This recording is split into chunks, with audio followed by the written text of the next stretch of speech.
आप सभी का स्वागत है हमारे YouTube channel biology with Saurabh में।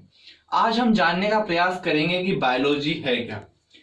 तो यहाँ पर आपको दिखाई दे रहा है बायोलॉजी शब्द लिखा हुआ। बायोलॉजी जो है वो दो शब्दों से मिलकर बना एक शब्द है। ये ग्रीक भाषा के दो शब्दों से मिलकर बना है, ग्रीक भाषा के। और वो जो दो शब्द हैं वो है बायोस एंड लोगस, जिसमें बायोस का अर्थ होता है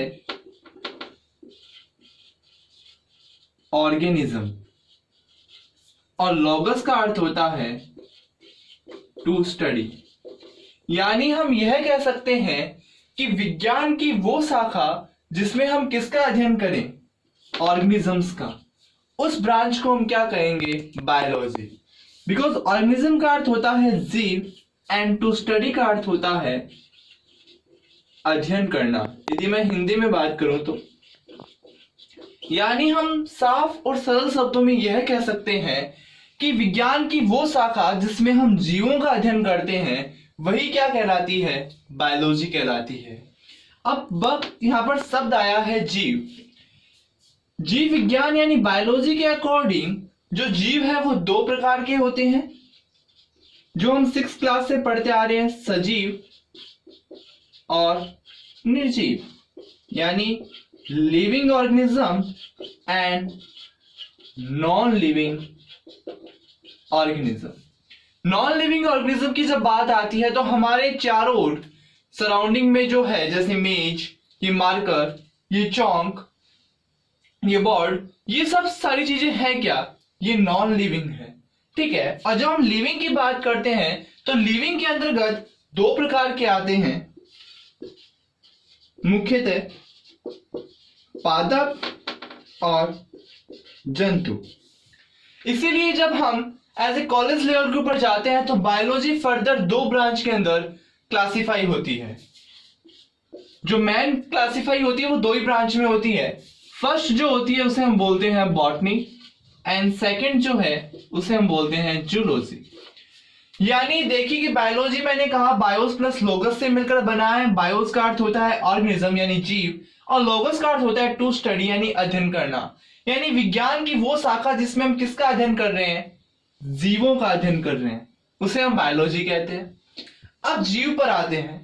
बायोलॉजी के अकॉर्डिंग जीव दो प्रकार के होते हैं, सजीव और निर्जीव। निर्जीव के मैंने आपको एग्जांपल बताया कि मार्कर, ये बोर्ड, मेज, ये जो सारी चीजें हैं वो क्या है, निर्जीव। और फिर सजीव को भी फर्दर मुख्यतः दो भागों में बांटा जाता है, पहला है पादप और दूसरा है जंतु। कई बार हम यह डेफिनेशन देखने को मिलती है कि जंतुओं का अध्ययन करना बायोलॉजी है, बट ये डेफिनेशन सही नहीं है।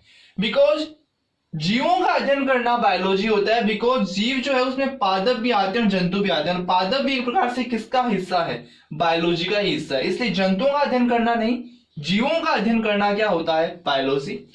और देखिए बायोलॉजी जो मैंने कहा कि जीव दो प्रकार के, इन्हीं दो प्रकार के जीवों के आधार पर बायोलॉजी को भी फिर फर्दर दो मुख्यतः ब्रांच में क्लासिफाई किया जाता है। फर्स्ट है बॉटनी, यानी जीव विज्ञान की वो शाखा जिसमें हम किसका अध्ययन करें, पादपों का अध्ययन करें, उसे हम बॉटनी कहते हैं। और जीव विज्ञान की वो शाखा जिसमें हम किसका अध्ययन करें, एनिमल्स, यानी जंतुओं का अध्ययन करें, उसे क्या कहते हैं, जूलॉजी कहते हैं। ये हुई डेफिनेशन कि बायोलॉजी है क्या। अब हम जानते हैं कि इस बायोलॉजी शब्द का प्रयोग जो है, या इस बायोलॉजी शब्द को दिया किसने। तो बायोलॉजी जो शब्द है वो 1801 ईस्वी में दिया, और 1801 ईस्वी में इसको किसने दिया, लेमार्क एंड ट्रिविरेनस, ये दो साइंटिस्ट थे। इन दोनों साइंटिस्ट ने 1801 ईस्वी में इस बायोलॉजी टर्म को क्या किया, निजात किया। इस बायोलॉजी टर्म का यूज या इस बायोलॉजी शब्द को सबसे पहले प्रयोग में कौन लेकर आए, लेमार्क एंड ट्रिविरेनस। और कब लेकर आए, 1801 ईस्वी में। ये तो हुई बायोलॉजी की कि प्रयोग किसने किया, बायोलॉजी की डेफिनेशंस क्या है। लेकिन इस बायोलॉजी को विस्तार पूर्वक किसने अध्ययन किया, किसने बायोलॉजी की फिर फर्दर ब्रांचेस के बारे में बताया, जिसमें हम बायोटेक्नोलॉजी पढ़ते हैं, इकोलॉजी पढ़ते हैं, क्लासिफिकेशनलॉजी पढ़ते हैं, एनाटॉमिकल स्टडी करते हैं, मॉर्फोलॉजिकल स्टडी करते हैं, इन सारी चीजों के बारे में। यानी सबसे पहले बायोलॉजी का एक विस्तृत लेवल के ऊपर अध्ययन करना किसने प्रारंभ किया, और जो व्यक्ति सबसे पहले किसी भी विषय को विस्तार पूर्वक बताता है उसे हम उस विषय का क्या बोलते हैं, फादर। तो अब जो नेक्स्ट क्वेश्चन पुटअप होता है वो ये है कि फादर ऑफ बायोलॉजी कौन है। फादर ऑफ बायोलॉजी कौन है? तो फादर ऑफ बायोलॉजी जो है वो अरस्तु को बोला जाता है।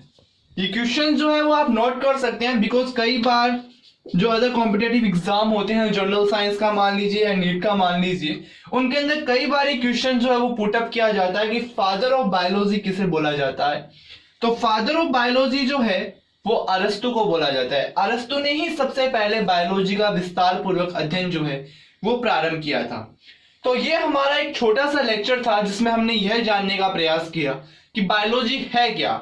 असल में बायोलॉजी किन दो शब्दों से मिलकर बना है। तो मैंने आपको बताया था कि बायोलॉजी ग्रीक भाषा की दो शब्दों से मिलकर बना है, बायोस प्लस लोगस। बायोस का मतलब होता है ऑर्गेनिज्म है, लोगस का मतलब होता है टू स्टडी, यानी जीवों का अध्ययन करना ही बायोलॉजी कहलाता है। उसके बाद में हमने जाना कि बायोलॉजी शब्द का प्रयोग सबसे पहले किसने किया। तो बायोलॉजी शब्द का प्रयोग सबसे पहले हमने देखा कि 1801 ईस्वी में लेमार्क एंड ट्रिवेरियस ने किया।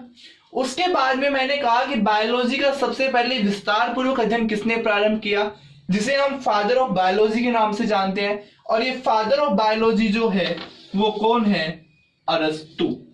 ये चीज नोट करने लायक है। फादर ऑफ बायोलॉजी हम किसे बोलते हैं, अरस्तु। बिकॉज कई जो कॉम्पिटेटिव एग्जाम होते हैं, जनरल साइंस के मान लीजिए या नीट का मान लीजिए, उनमें कई बार ये क्वेश्चन जो है वो अधिकांश से पूछा जाता है कि फादर ऑफ बायोलॉजी कौन है। तो फादर ऑफ बायोलॉजी जो है वो अरस्तु है। यदि हम इंग्लिश की बात करें तो इसे एरिस्टोटल बोलते हैं। तो ये एक छोटा सा लेक्चर था जिसमें हमने यह जानने का प्रयास किया कि बायोलॉजी है क्या। यदि आपको पसंद आया है तो आप लाइक कीजिए, शेयर कीजिए एंड हमारे चैनल को सब्सक्राइब कीजिए, और कमेंट कर जरूर बताएं कि आपको हमारा ये जो लेक्चर है वो कैसा लगा। धन्यवाद।